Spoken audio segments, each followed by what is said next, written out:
bonjour à tous, bienvenue dans cette nouvelle vidéo. Aujourd'hui, j'ai envie de vous parler d'un sujet qui, je trouve, est très important quand on travaille justement en équipe ou en collaboration ou avec des collectifs, en collectif. Donc ce sujet, ce sont les règles de fonctionnement.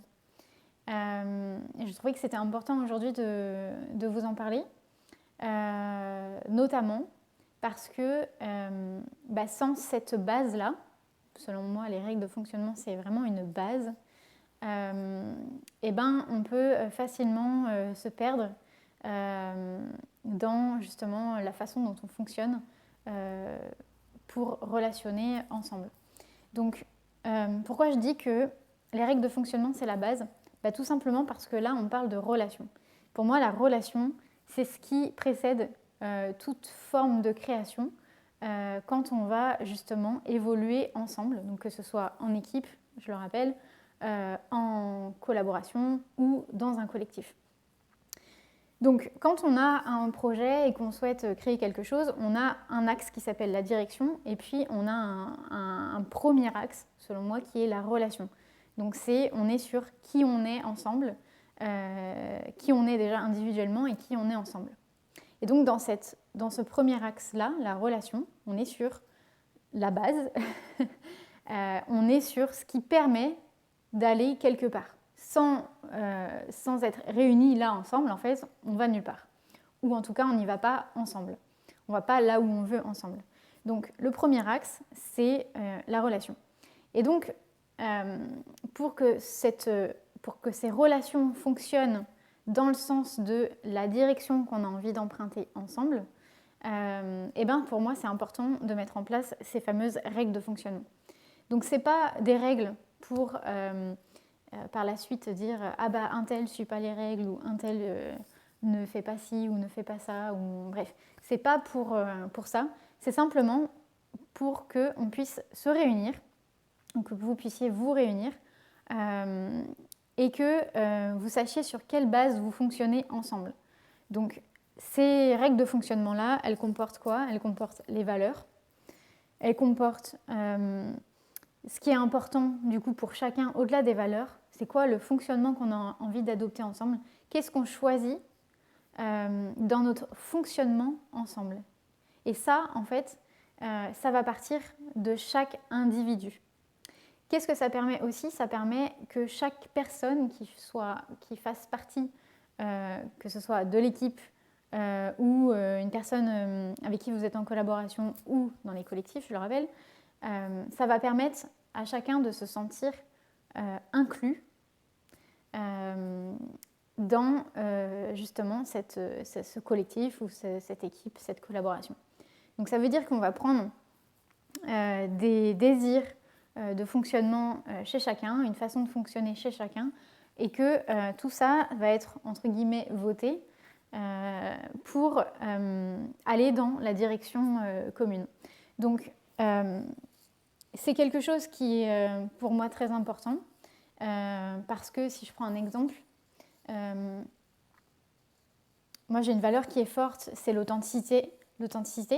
Et pour moi, dans mes collaborations, que ce soit avec mes clients ou avec mes équipes ou dans les collectifs dans lesquels je pourrais aller, intervenir, faire des projets, etc.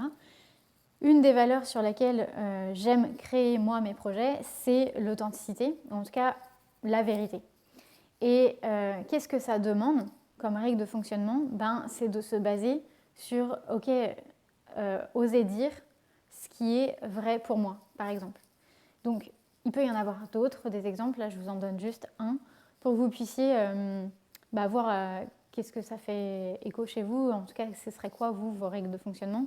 Donc là, j'en donne qu'une, bien sûr, mais l'idée, c'est pas d'arriver avec le mental et de dire, voilà, c'est ça les règles de fonctionnement. Donc, il y a des dirigeants qui vont avoir envie de dicter, entre guillemets, ces règles-là. C'est OK, c'est une façon de faire. Moi, ce que j'aime faire avec les équipes, c'est d'inclure le dirigeant dans ce processus-là, pour qu'à la fois il ait ses règles et ses valeurs, parce que c'est lui qui va donner aussi l'impulsion, mais j'aime quand il y a ce travail qui est fait justement en équipe, on va venir faire émerger les règles de fonctionnement. Du coup, on ne part plus de quelque chose qui est basique, banal, qui est mental, il faudrait qu'on fonctionne comme ça. Non, c'est ok, nous, sur quoi réellement on a envie de fonctionner, qu'est-ce qui est important pour nous. Et là, on retrouve souvent dans les règles de fonctionnement les valeurs et on retrouve souvent la couleur de l'équipe et sa façon dans sa façon de fonctionner en fait. Donc c'est un exercice, en tout cas pour moi en tant qu'accompagnante, qui est très révélateur de aussi ce qui peut émerger par la suite dans le projet et dans les relations aussi, et ce qui peut du coup faire barrière ou au contraire ce qui est vraiment en potentiel et ce qui fait partie des forces de l'équipe ou du collectif ou des collaborations. Mais aussi pour les personnes qui font partie de cette équipe, là où ça va être intéressant, ça va être de voir pardon, je perds mes mots. Est-ce que je suis OK en fait avec ces règles-là? Qu'est-ce qui demande à être éclairé? Qui est-ce qui demande à être dit? Où est-ce qu'est la limite en fait entre telle règle et telle règle?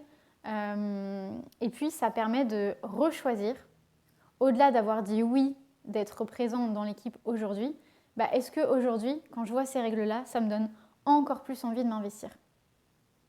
Est-ce que je me sens encore plus inclus?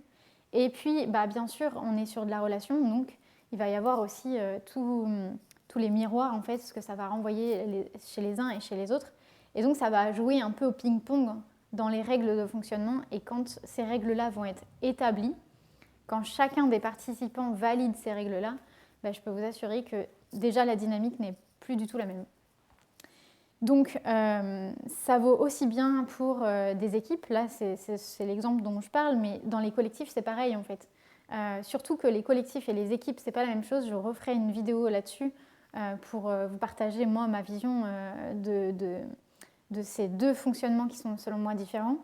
Mais dans le collectif, on le voit d'ailleurs souvent dans les associations, c'est que des gens se réunissent autour d'un sujet, d'une problématique, d'un projet, etc. Mais ne savent pas relationner, j'ai envie de dire, à hauteur de ce qu'ils sont. Parce que justement, souvent, ces règles-là sont diffuses dans l'énergie et elles ne sont pas reconnues, elles ne sont pas vues, elles ne sont pas mises en lumière et du coup, elles ne sont pas mises en ressources. Donc, tout ça pour dire que les règles de fonctionnement, c'est très important de les établir parce qu'elles deviennent des ressources et non pas des freins, en fait. Elles deviennent des leviers pour pouvoir justement collaborer de la meilleure des façons. Donc, ça évite toute forme de confusion aussi dans les relations, dans les propositions aussi. Donc, vraiment, il y a tout intérêt et tout avantage à établir des règles de fonctionnement. Donc dites-moi, du coup, dans les commentaires, dites-moi si c'est quelque chose qui vous parle, si c'est quelque chose que vous avez déjà mis en place, si vous ne l'avez jamais mis en place. Voilà, dites-moi, j'ai envie de savoir dans les commentaires. Et si vous les avez mis en place, quelles sont les questions que vous avez posées ou comment vous avez fait pour établir ces règles-là? Ça m'intéresse aussi de savoir et de voir vos différentes pratiques. Sur ce, je vous laisse avec ce message-là. Établissez des règles de fonctionnement, revisitez vos règles de fonctionnement, ça peut être intéressant aussi. Et puis, je vous dis à bientôt pour une prochaine vidéo. Bye!